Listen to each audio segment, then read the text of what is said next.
Hikikomori, os eremitas modernos do Japão. Chamados de eremitas modernos, os hikikomori abandonam todo tipo de contato social. A causa é o coletivismo.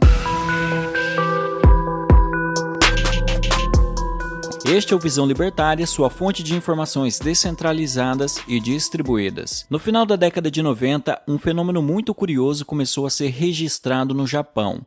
Jovens passaram a ficar reclusos dentro de casa durante anos sem sair para nada.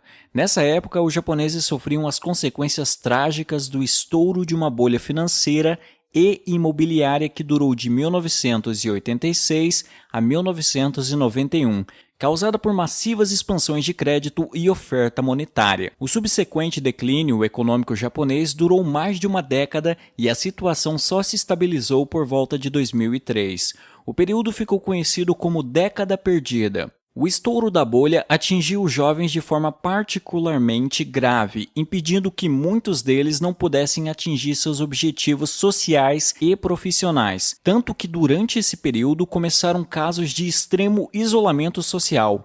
Alguns jovens, geralmente homens, passaram a se isolar dentro de casa, evitando ao máximo qualquer tipo de contato social. Alguns ficavam na casa dos pais, isolados dentro do quarto. Outros tinham sua própria casa e lá ficavam sem nunca sair para trabalhar, estudar e nem mesmo comprar alimentos e outros suprimentos básicos. Os recursos para sua subsistência vinham quase que exclusivamente dos pais. Esse tipo de comportamento cresceu rapidamente, onde os adeptos foram mais tarde chamados de hikikomori. Em tradução livre, esse termo significa isolado em casa. O termo foi cunhado em 1998 por Tamaki Saito, psiquiatra japonês especializado em puberdade e adolescência. Algumas características centrais dos hikikomori são ficar fisicamente isolado em casa ou em seu quarto por pelo menos 6 meses, não ter relações sociais significativas e apresentar deficiência funcional, como evitar atividades em que se deve interagir com outras pessoas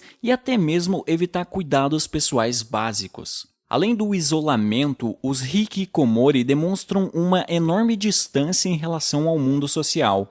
Lugares que demandam interação social ativa se tornam insuportáveis. Alguns deles, os chamados sotokomori, conseguem lidar com atividades externas, mas raramente irão interagir com outras pessoas. Eles se mantêm socialmente dissociados do mundo, estejam eles dentro ou fora de casa. Alguns usam a internet como uma janela para o mundo, observando-o passivamente através de jogos e redes sociais, mas raramente irão interagir com alguém. Outro ponto importante é que para alguém ser considerado hikikomori, a causa de seu isolamento não pode ser atribuída a doenças mentais. Devido à própria natureza desse comportamento, não é tão fácil encontrar um hikikomori disposto a explicar como é seu dia a dia. Contudo, os relatos sugerem alguns padrões. Alguns procuram dormir durante o dia e ficam acordados à noite como uma forma adicional de evitar contatos sociais. Eles costumam gastar bastante tempo jogando videogames e lendo livros ou mangás. Alguns hikikomori conseguem trabalhar pela internet, como programadores freelance, design gráfico, ilustrações, traders no mercado de ações e assim por diante. A maior parte dos hikikomori são pessoas entre 13 e 39 anos. Contudo, o fenômeno cresceu tanto que hoje em dia ele não se restringe a um espectro etário específico ou a um único contexto sociocultural. A maioria ainda são homens, mas cada vez mais mulheres se tornam hikikomori. Alguns casos duram meses, outros duram anos. Já foram registrados muitos casos de hikikomori com mais de 40 anos de idade que vivem completamente isolados desde os 20. Essas pessoas são geralmente chamadas de primeira geração de hikikomori.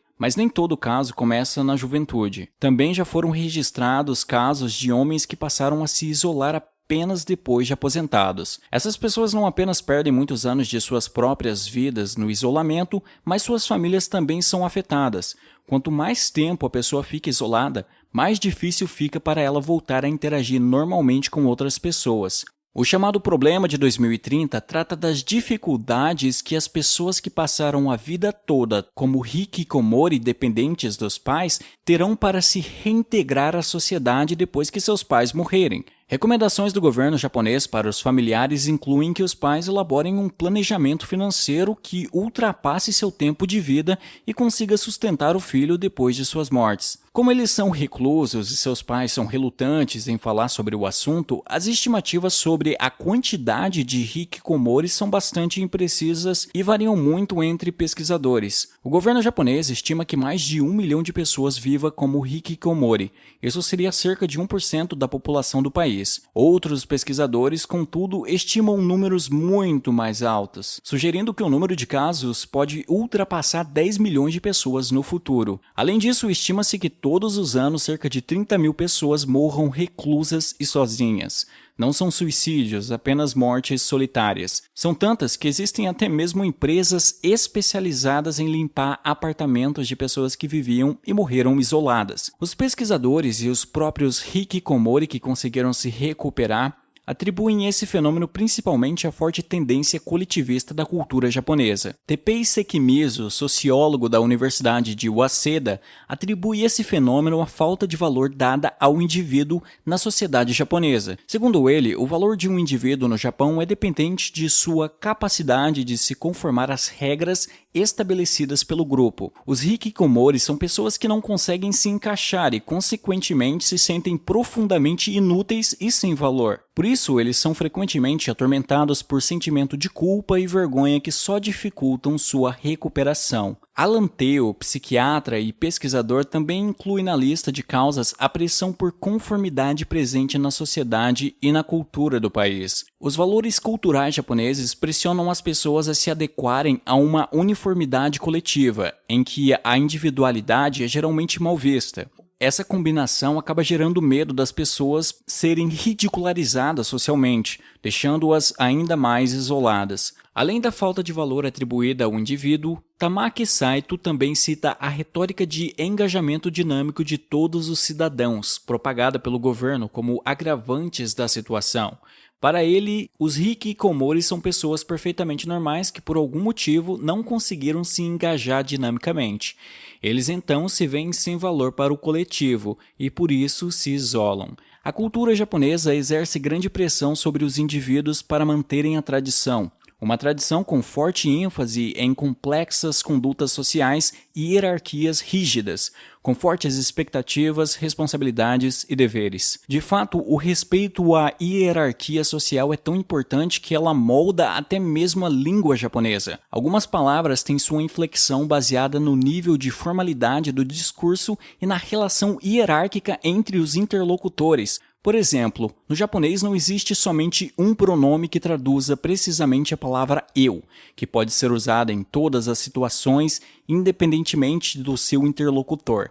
Ao invés disso, os japoneses usam ore, boku ou watashi. O uso de cada um desses pronomes varia dependendo da sua posição na hierarquia social em relação ao interlocutor. Outras palavras também sofrem essa variação. Irmão mais velho, por exemplo, é chamado oni, e irmão mais novo é ototo. Embora esse fenômeno possa parecer exclusividade japonesa, vários outros países, o Brasil inclusive, também apresentam casos de hikikomori. Na Coreia do Sul, os números chegam a 300 mil pessoas, enquanto países mais individualistas, como Estados Unidos e Inglaterra, apresentam números muito menores. Certamente, o comportamento dos hikikomori não pode ser explicado somente por uma variável. Muitos outros fatores influenciam esse comportamento. Alan Theo também inclui na lista de causas o sistema educacional, a paternidade superprotetora e as particularidades do sistema econômico japonês. Por particularidades da economia japonesa, entenda a interferência esquizofrênica do Estado japonês na economia.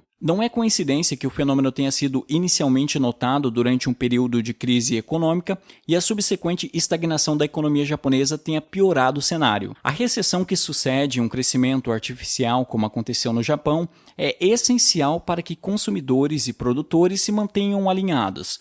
Contudo, quando a bolha estourou, bancos e empresas passaram a ser salvos pelo governo japonês, criando o que ficou conhecido como empresa zumbi. São empresas que deveriam há muito ter falido por não gerarem lucro e sobrevivem quase exclusivamente graças a empréstimos do governo. Desde a década de 90, o governo japonês tem tentado resolver o problema injetando dinheiro na economia a juros baixíssimos. Os juros foram jogados tão para baixo que em certo ponto ele chegou a ser negativo. 0,1%. Veja bem, o governo causou uma enorme bolha especulativa porque injetou dinheiro na economia e para resolver o problema decidiram que tinham que injetar mais dinheiro na economia. Realmente genial. O resultado é uma economia estagnada há décadas. Essa estagnação deixa os jovens com a impressão de que simplesmente não vale a pena os muitos anos da rígida educação japonesa para conseguir a formação acadêmica necessária para garantir uma boa vaga de emprego. Da combinação de uma cultura coletivista e uma economia com fortes interferências estatais, surgiram os hikikomori. Geralmente associamos o coletivismo a regimes totalitários e ditatoriais, como foi a Alemanha nazista e a União Soviética.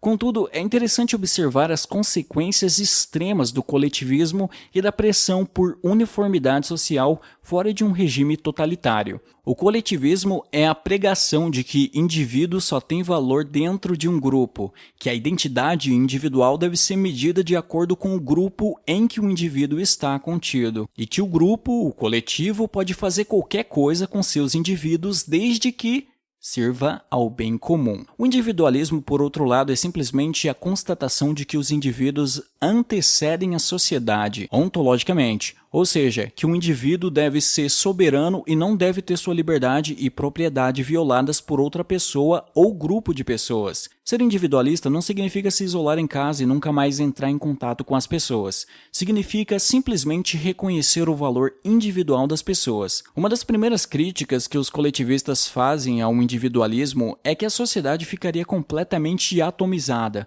Dizem que a sociedade deixaria de evoluir porque os indivíduos se tornariam desvinculados das outras pessoas e se isolariam. Curiosamente, esse fenômeno não está sendo registrado em uma sociedade individualista, mas justamente em meio a uma cultura de tendências profundamente coletivistas. Obrigado por sua audiência. Esse artigo foi sugerido e escrito por Capivara Rapaz, revisado por Paulo Almeida e narrado por Alexander Bard. Se você gostou deste vídeo, clique no ícone de curtir abaixo e compartilhe o vídeo em sua rede social. Se você deseja ser notificado de outros vídeos, clique em se inscrever e depois no ícone da campainha. Até a próxima!